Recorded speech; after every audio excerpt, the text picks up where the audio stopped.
తెలుగుదేశం పార్టీలో ఉన్నటువంటి మైనార్టీ పెద్దలు ఎందుకు ఇంతవరకు నోరు మెదపడం లేదు?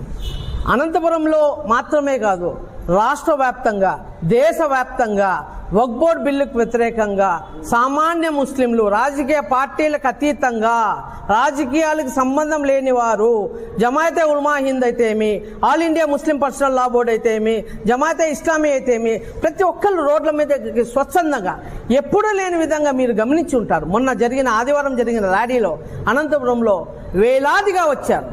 మహిళలు మొదటిసారి బయటకు వచ్చారు. హర్షణీయం. యునైటెడ్ జాయింట్ యాక్షన్ కమిటీలో మేము కానీ సభ్యులం, అందులో చూసాం. మేము ఇంత స్పందన వస్తుందని చెప్పి స్వచ్ఛందంగా వచ్చారు. దయచేసి గమనించాలా, చంద్రబాబు నాయుడు గారిని ఇంకోసారి పునరాలోచించి కేంద్రం మీద ఒత్తిడి ఇచ్చి, కేంద్రంలో ఉన్నటువంటి నరేంద్ర మోడీ ప్రభుత్వం వెంటిలేటర్ పైన ఉన్నది.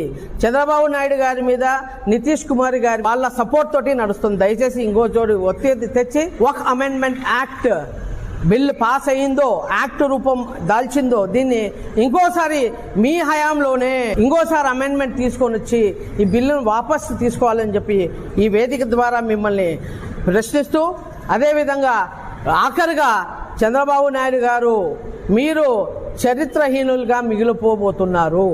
ఎందుకంటే ఇది చాలా సెంటిమెంట్తో కూడుకొని ఉన్నది.